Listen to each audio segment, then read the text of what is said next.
Welcome to Heartbeat, the Highlands Ranch podcast. Heartbeat is brought to you by Freedle Associates, a heart-centered real estate company with 25 years experience in helping you find your place. I'm your host, Jake Freedle. My guests today are Dean and Jonathan Barsness, a father-son duo who opened Gelato Co, the best ice cream in Highlands Ranch by far, on the west side of town in the Central Park development. I'm really excited to share their story of father-son cooperation and how they work together and how they have come together to employ some wonderful people to create incredible ice cream or gelato and wonderful pastries. What a cool story. Love family businesses, and I hope you'll enjoy and grab yourself a waffle cone afterwards.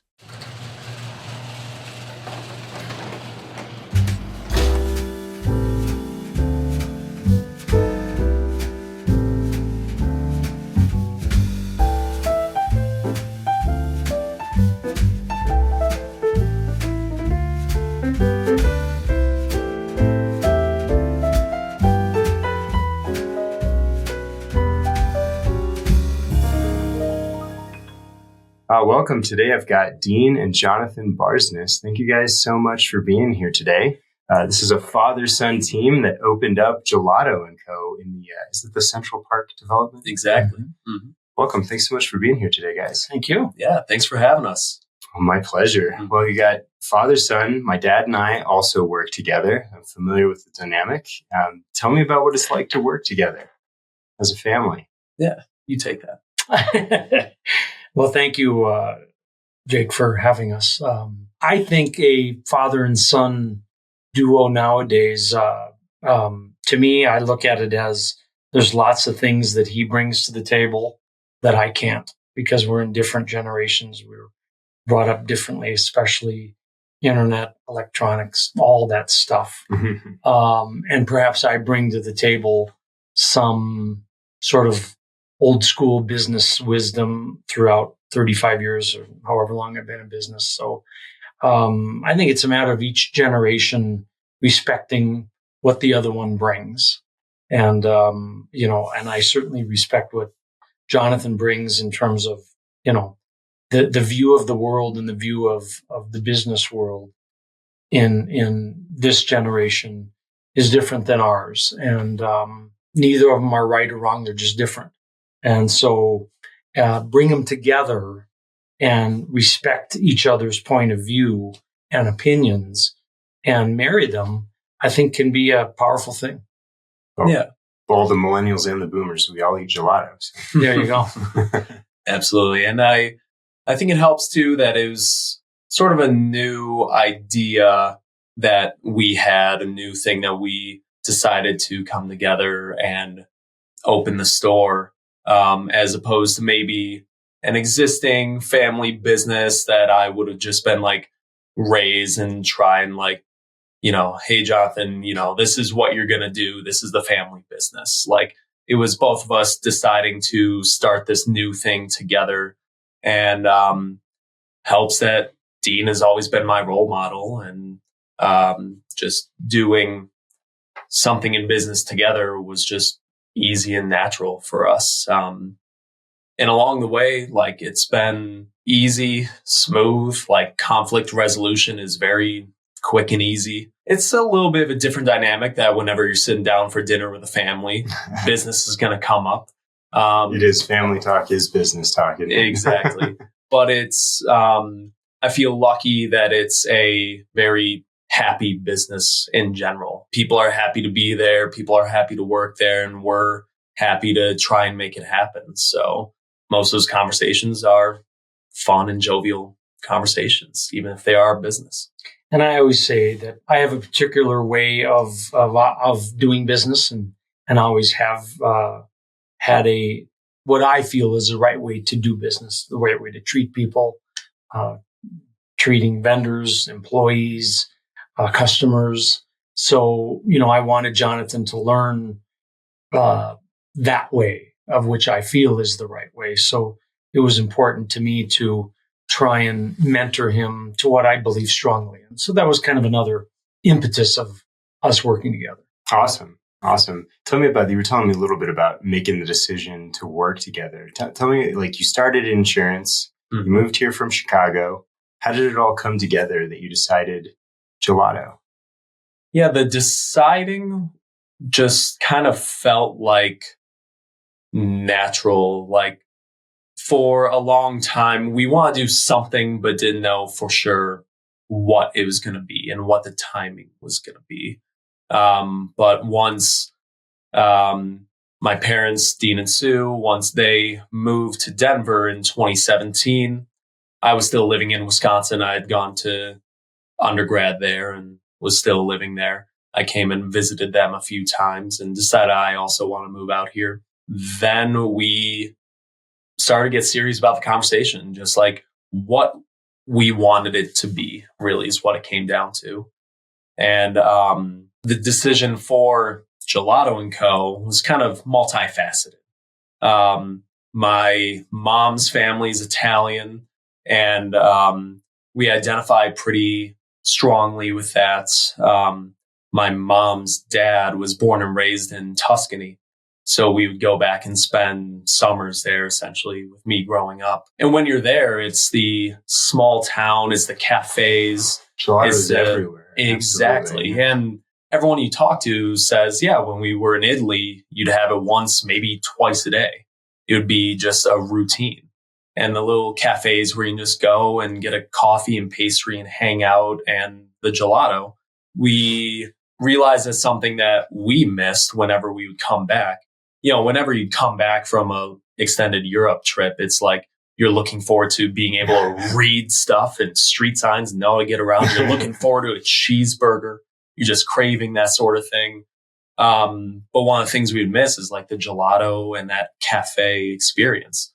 So we thought, wouldn't that be something amazing to bring back, like a real Italian gelato, an Italian cafe, so we wouldn't have to miss out on it. And when we were down in the Cayman Islands visiting it, there's a Gelato Co., the original store down there, and we thought it was the best gelato we'd ever had.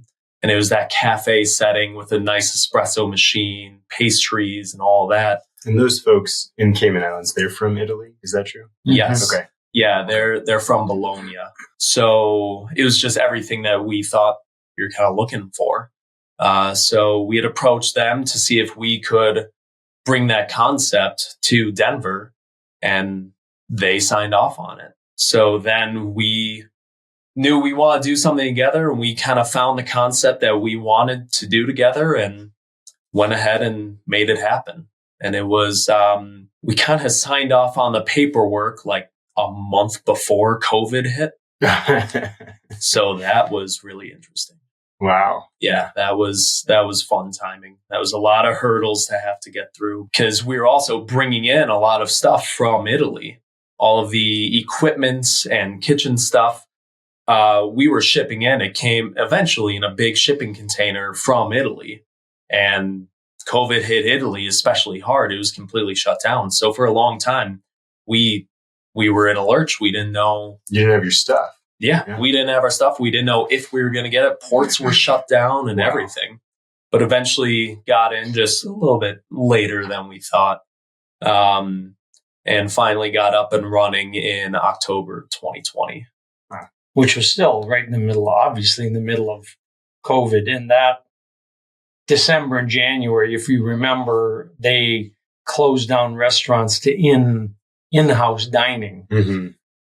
And it was in the middle of winter. And I mean, we were just opening and trying to make a name for ourselves. So, but we could tell at that point, especially this community, they came in in our gelato shop early on in the wintertime and COVID.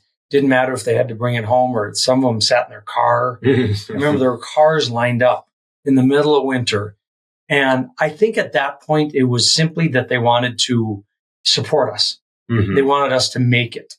And I'll never forget that, because that meant so much to us, because who were we? We were just, we were new. No one knew who we were. Mm-hmm. But early on, the community responded to us. Maybe they just felt sorry for us that we were opening in the middle of a pandemic.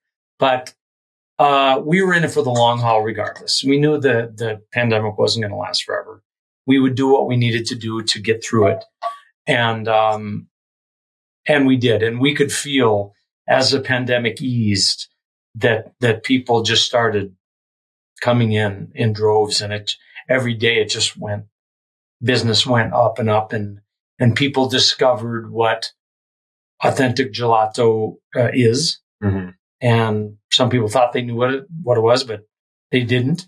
And so it was really fun for us to see the level of excitement and demand that kind of happened after the pandemic.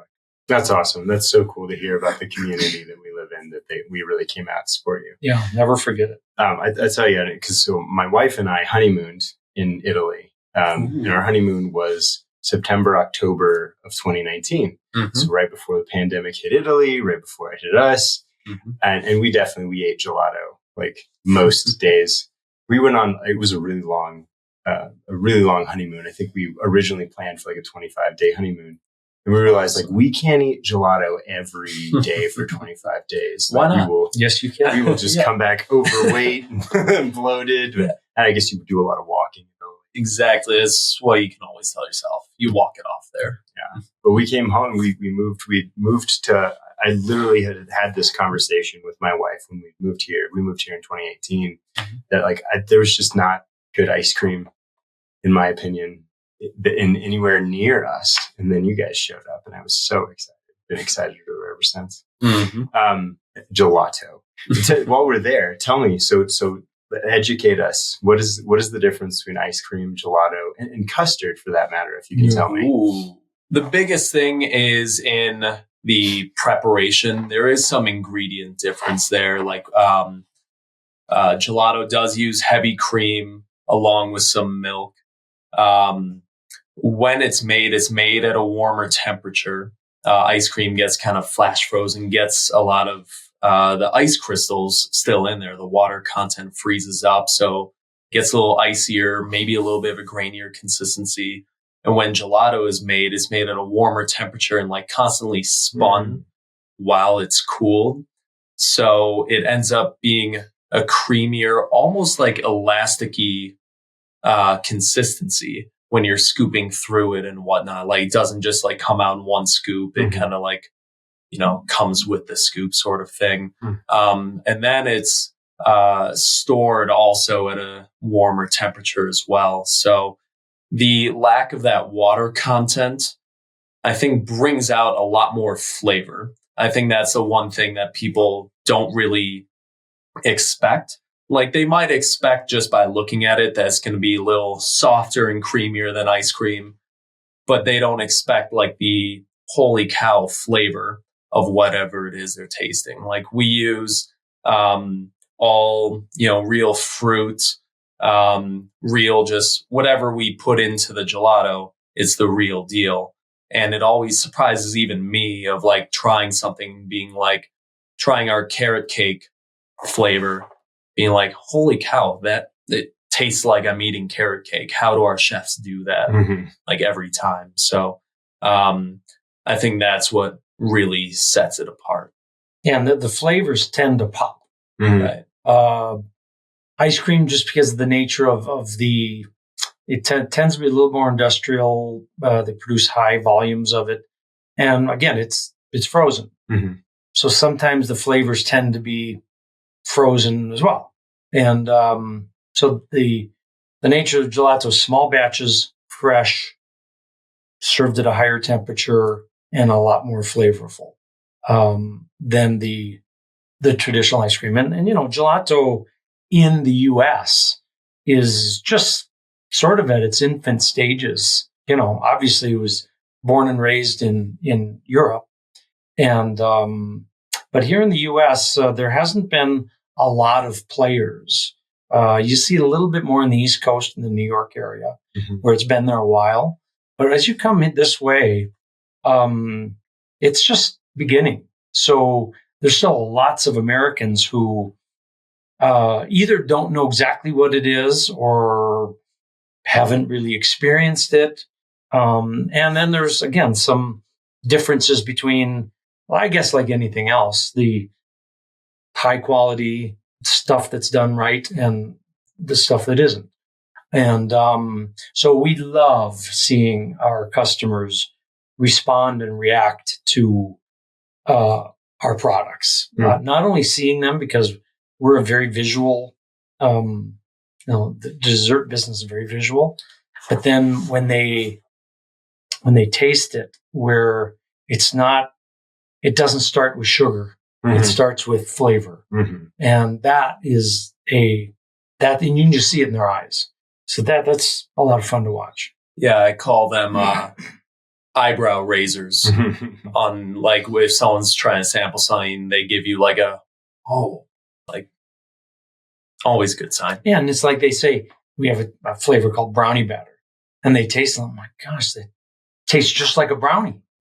And because that's the ingredients. Yeah, we put brownies in there. It's real. And I think in America, in a way, we've gotten kind of accustomed to synthetic flavors. Yeah, I mean, just hyper processing. Yeah.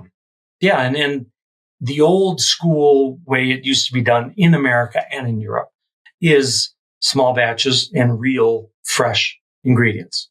And that's just the way it was done. And America's moved away from that.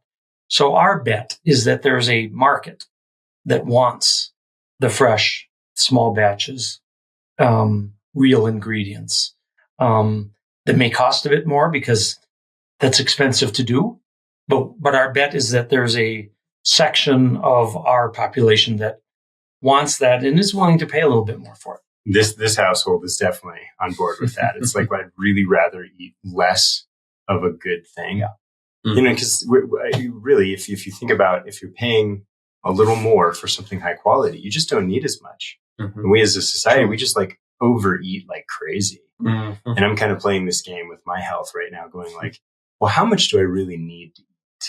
Right. Like I've got my body is healthy and I don't need to stuff lots of crap. If you guys ever watched that show, The Good Place, there was this line, and there's that one episode where they're in heaven and there's a frozen yogurt shop, and the guy says something like, "What could be more American than making something taste a little less good so you can eat more of it?" Yes, it's so true. All due respect to the frozen yogurt people out there, but it's not my jam. Well, yeah, and there are so many instances in America of over serving, whether it's restaurants, ice cream, whatever, where it's just like this mound of, and the thought is that, give people more and they'll feel like there's value. And I just don't buy that. In Europe, one of the main differences is they understand portion control. And whether it's the meal or the dessert, whatever it is, the portions are just smarter. And I think gelato is in that category in that it's a very, the tastes are very strong. It's a very rich and creamy product that you don't need gobs of it. And so portion control is important. I mean, you're not just going to get a couple. So you're going to get, but it's not this where it's going all over and it's piled. I think America has misread, in my opinion, humble opinion, has misread a lot of people. Where I think when you bring a massive portion, I think it takes away a little bit from the actual appetizing view of the customer. Yeah, let's get back to quality versus quantity. Exactly right. Yeah, like if I order nachos out at a bar or something like that, and they just bring me a giant pile of it, I'm almost a little turned off by the notion of like, oh my God, I got to get through this entire thing. Like, there's never enough toppings. There's always way too many chips, and the chips are the cheap part. Yeah, the ratio's off. The chips at the bottom are soggy by the time you get to them. So, did you know the difference in custard? Was the one I missed? Yeah, custard has egg, I believe. Yes, I should know that. I lived in Wisconsin for a long time. Dairy capital. Yeah, or just like Culver's custard. Love that stuff. Guilty pleasure of mine. Can't forget my roots there. But I believe it has it incorporates egg yolk into it. Okay. And it's darn good, I must say. So tell me about if you guys can remember, what's the favorite ice cream experience that you can recall? There's a moment. Ooh. I prepared for this, so I'll give you mine while you're thinking about it. Okay. It was good. Definitely, we were somewhere in Italy for our honeymoon. And it was, I think we were in Rome. And there was this little courtyard, and they had these like little twinkly lights that were strewn about. And, we were just going for a walk, and, it's before we had children and we were just married. We were just like basking in the glory of having just been married. And we got to Italy and stopped and I got a pistachio, which is I don't know if it's my favorite here in America, but it's my favorite if I'm in Italy. Got a pistachio waffle cone. My wife Ellen doesn't do the cone so much, but she had a little cup of something. We just sat there and like ate it, sitting on this little bench in the middle of this courtyard. Best scoop ice cream I've ever had. That's awesome. Right. That's awesome. And what it sounds like, what made it the best was the experience and how you were feeling in the moment. Maybe not necessarily the taste of the exact gelato itself, but the twinkling lights, you're in Rome, you're newly married, like how you were feeling in that moment might have made it the best experience for you. Yeah. And I think that's something that is important in all of hospitality. But also for us, it's how we want to make people feel in our store. And it's not just a food product that we're selling, it's an experience that we're selling. It's going to be accentuated by what I think is top tier gelato. I'm a little biased. I agree. Let me just say that. But it's also how you're made to feel while you're having that, what's around you, how the other people are feeling, what the atmosphere is like. That whole thing is something that we want to help make special to, have everyone's experience be good, have everyone just be feeling good while they're enjoying our gelato or the pastry or the coffee in there. Yeah, I think that's what you really remember. Because I would say, when I think about it, it's my best, ice cream or gelato experience. It is, I think of more of the experience as opposed to the product. I think of a swirl soft serve in a baseball helmet back in Chicago at Wrigley Field. Oh, that's cool. Yeah. Or, maybe like Door County in Wisconsin and just like the little mom and pop ice cream shop of getting some cookie dough or something like that on a nice summer day and being able to go on a little walk or hike. It's how I feel in the experience rather than just the product I'm remembering. Yeah, and it's a lot of Americans, the vast majority of Americans don't have aren't fortunate to be able to have been to Italy or been to Europe. So what we've tried to create is a little bit of Europe and a little bit of Italy in our backyard. And when you walk into our shop, hopefully people feel like, this is different. This is different than what they've seen before. That it's got that European feel, that it's just very clean and again, the furniture, all the machinery, all the cases, they all came from Europe. So it's going to feel that way. So again, as Jonathan said, that we want there to be this experience. We want families to come and hang out and be a meeting place and be a community, sort of a center almost, because those places have kind of gone away as well.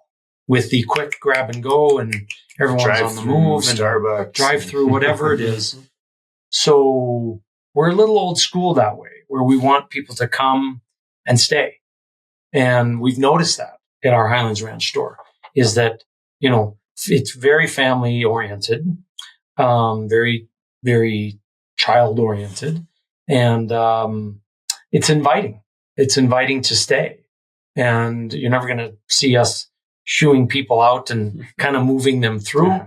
We want it to be a gathering place. And that we think that fills a need in our community.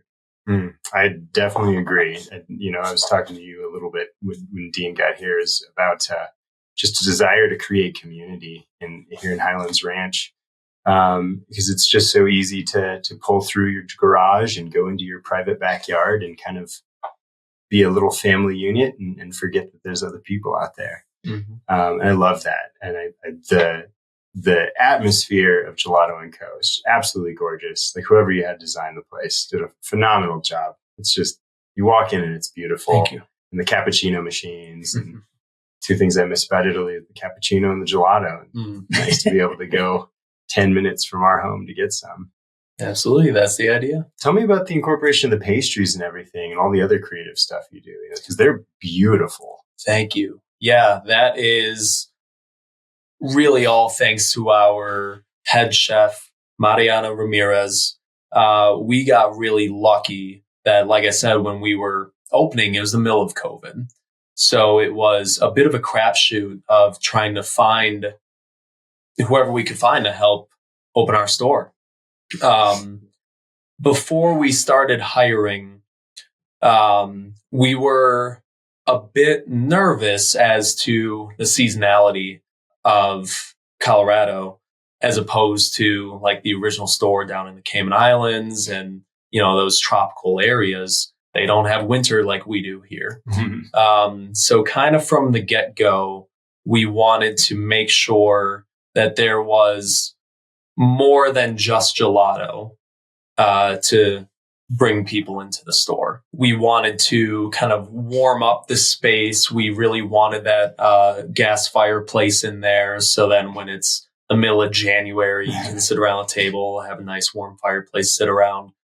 And we wanted pastries. Just on that wasn't as, the cold dessert like gelato, to maybe incentivize people to come in or just think about us for dessert. Little did we realize that people will still drive through a blizzard to come and get gelato. We underestimated the amount of people that would still do that before we opened. But we really wanted the high quality pastries to go along with the espresso and the gelato. So we just put out an Indeed ad for a pastry chef, and Chef Mariana responded to the ad, and she was the very first person we hired. She essentially ran the pastry department at the Colorado Convention Center downtown. Oh, wow. She was incredibly overqualified to come work for a brand new store making some pastries and gelato. But I think she was excited for the vision that we had of really leaning into quality, not wanting to cut corners. And we give her just essentially full creative license. We change up our gelato menu every month, and we change up our selection of pastries every month.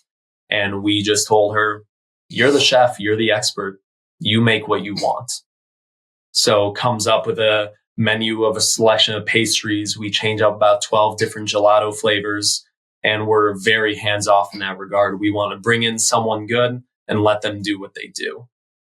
So we were able to find her. She's able to make these amazing pastries that feel like magic to me. How she's able to do that, putting together the gelato cakes as well as coming up with the gelato flavors and making those fresh every day. She and her team that she put together were amazing, and we're always thankful for her. Awesome. Yeah, no, that's a sign of, I think, a healthy organization is where you create the vision and then give someone license to do what they feel is the creative outlet under that vision. Mm-hmm. I love the flavors. The cookies and cream popsicle is by far my favorite thing. Nice. That thing is ridiculous. It's either, for me, it's a waffle cone of stracciatella or the cookies and cream popsicle. Mm-hmm. Mm-hmm. Yeah, and again, we call them popsicles because they do over in Europe, but they're really gelato pops, where it's the gelato inside a chocolate casing or some sort of casing. Like so it's not a frozen chocolate casing. Yeah. It's so good. Yeah, it's it all works so well, and like the chefs decorate each one personally, of like just because you're eating with your eyes first, and not only do they get it to look really good, but then the cookies and cream gelato inside the chocolate with more, like, I think they'll often like top it with just a full Oreo. It's just like the proverbial cherry on top. Like, it works. So I'm glad you like it. I love that one too. Something that just popped in my mind. I'm going to back up for a little bit because we were talking about the experience. Mm-hmm. Yeah. The big part of the experience as well that I think differentiates us is the customer service that our young employees provide. And my wife, it's a family business, so we're all involved. My wife is extensively Susan's her name, extensively involved in training these young. Most of our employees are high school and college kids. Mm-hmm. We call them kids, but we really have trained them to really grab the customer experience and to, I say, enhance people's visit to our shop. Mm-hmm. And not just sit there and take an order, because enough places are like that. We will not be like that. And we bring in, hopefully, young kids who have some vibrancy to them, kind of a hop to their step, and look people in the eye. How can I help you? What can I answer for you?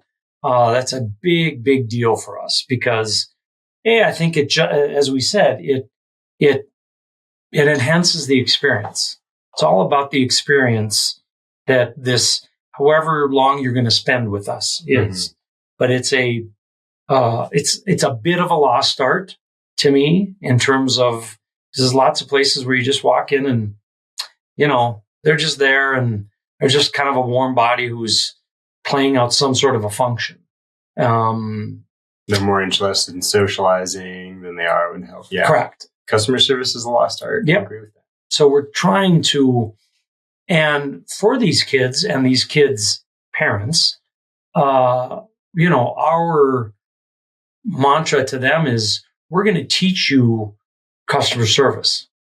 And you're going to take that and use it in all different facets of life. Whatever you decide to do with your career, we're going to teach you something here about that. And problem solving. And, when you have a customer that doesn't feel like they've been treated quite right, you're going to handle that. And we're going to teach you how to handle it. And that's going to help you in whatever area of life and whatever career you choose. So that's a big part of our, to me, you've got kind of the three pillars is the product, mm-hmm. the shop, and the customer service.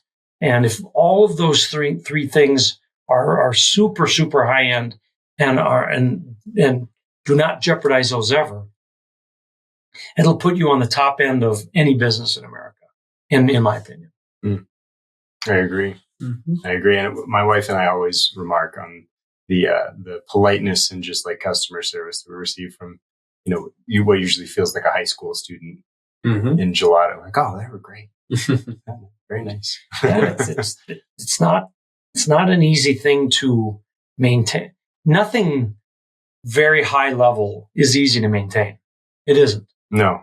Because it takes every day, keep reminding, and until it becomes part of your culture.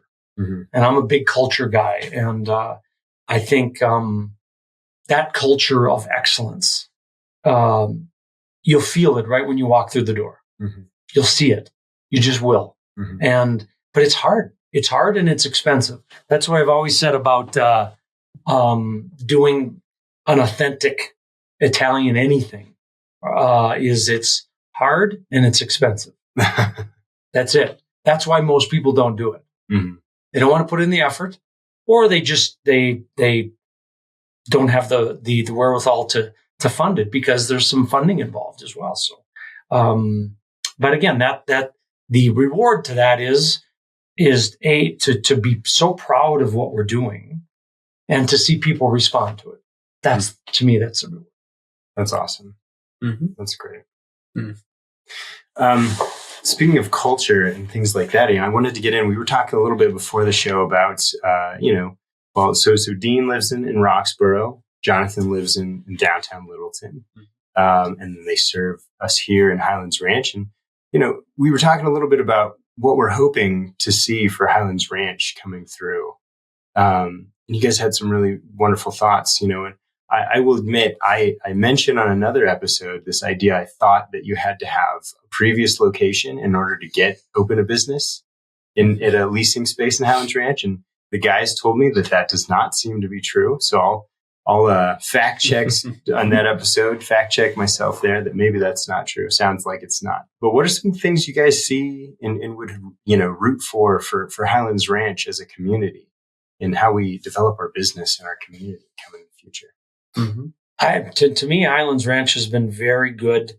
Douglas County has been very good to work with. I'm not sure I can say anything that's super needed. We felt supported the whole way through in terms of pro-business. Again, I don't know.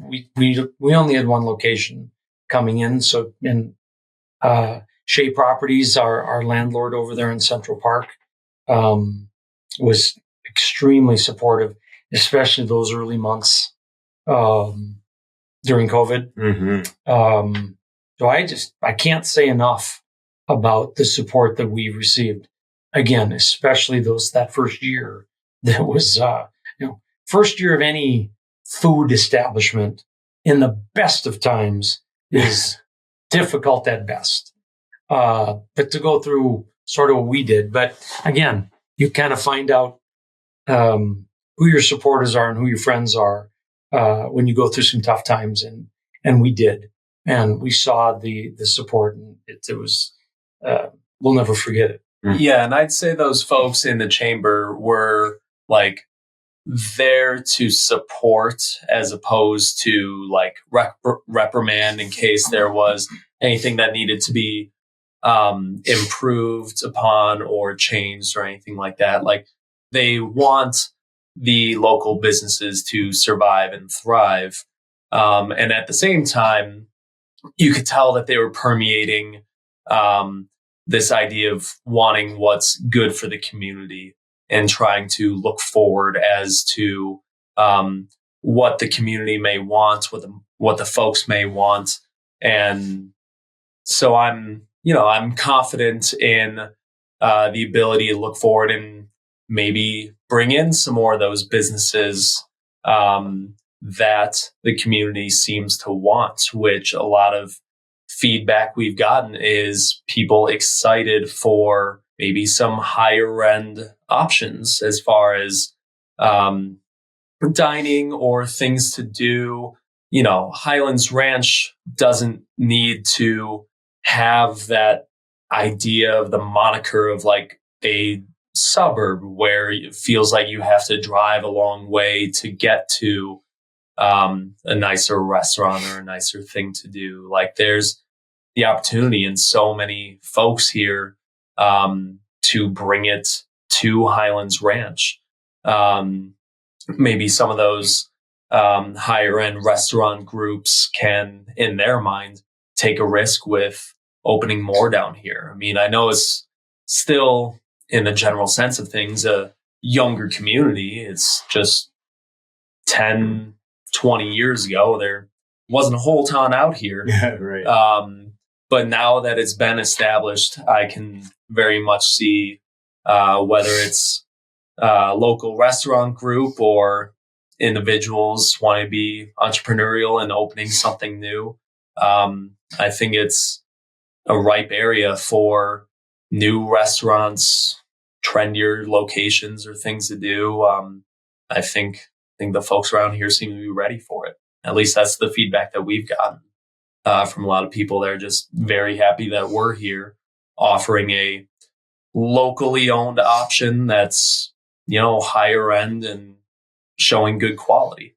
Yeah, maybe like a little bespoke even, just not so corporate. It's often I ask the question to folks, oftentimes if they live here in these interviews of like, what do you want? What do you want for Highlands Ranch moving forward? What do you see for this community?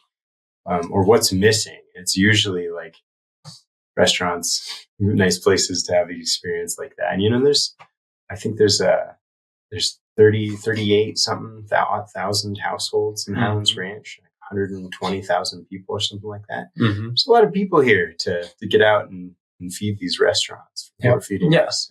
Absolutely. And